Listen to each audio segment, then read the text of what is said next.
அழகன் முருகனை ஆராதிக்கும் திருவிழா தைப்பூசம். தமிழர்களின் சிறப்புக்குரிய மாதமான தை மாதத்தில் கொண்டாடப்படும் தைப்பூச தினம் முருகப்பெருமானுக்கு விசேஷ நாளாகும். ஆண்டுதோறும் தை மாதத்தில் பூச நட்சத்திரமும் பௌர்ணமி திதியும் ஒன்று கூடி வரும் திருநாளில் தைப்பூசம் கொண்டாடப்படுகிறது. பழங்காலத்திலிருந்து தமிழர்களால் கொண்டாடப்பட்டு வரும் உன்னத திருநாள் இது. சுமார் 1500 ஆண்டுகளுக்கு முன்பு தைப்பூச கொண்டாட்டத்தை தேவார பதிகங்கள் குறிப்பிடுகின்றன. திருஞான சம்பந்தர் தனது பதிகத்திலும் இது குறித்து பாடியுள்ளார். பிற்கால சோழர்கள் ஆட்சி காலத்தில் தைப்பூச திருநாளன்று கூத்துகள் நடத்தப்பட்டு கொண்டாடப்பட்டுள்ளது.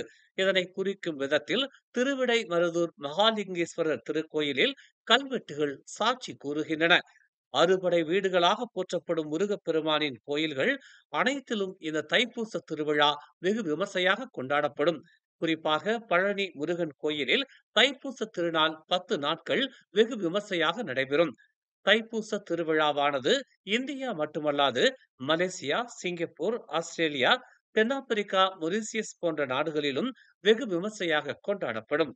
அதிலும் மலேசியா பத்துமலை திருத்தலத்தில் லட்சக்கணக்கான பக்தர்கள் கூடும் தைப்பூச திருவிழா உலக பிரசித்தி பெற்று விளங்குகிறது.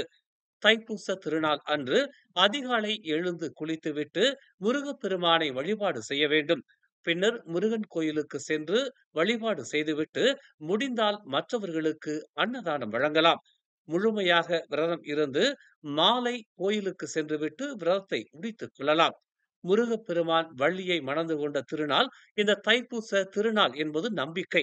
எனவே திருமணமாகாதவர்கள் இந்நாளில் விரதம் இருந்து மனமுருக வேண்டி வழிபட்டால் விரைவில் திருமணம் ஆகும் என்பது ஐதீகம்.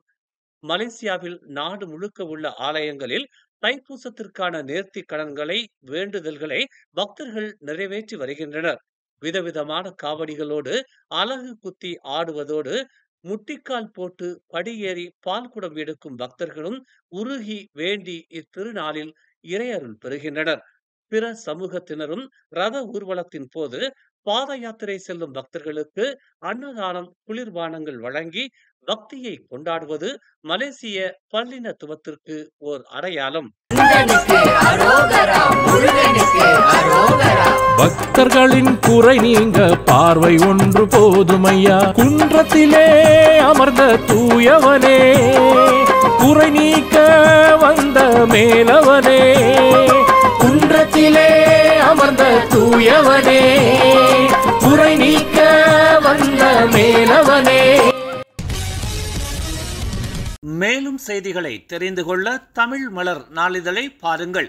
உடனுக்குடன் செய்திகளை தெரிந்து கொள்ள தமிழ் மலர் இணையதளம், தமிழ் மலர் செயலி மற்றும் மலர் டிவி யூடியூப் சேனலை வலம் வாருங்கள். எங்களோடு இணைந்திருக்க மலர் டிவியை பதிவு செய்து கொள்ளுங்கள். உறவுகள் மகிழ்ந்திட விருப்பம் மற்றும் பகிர்வு சேவையை சொடுக்கிடுங்கள்.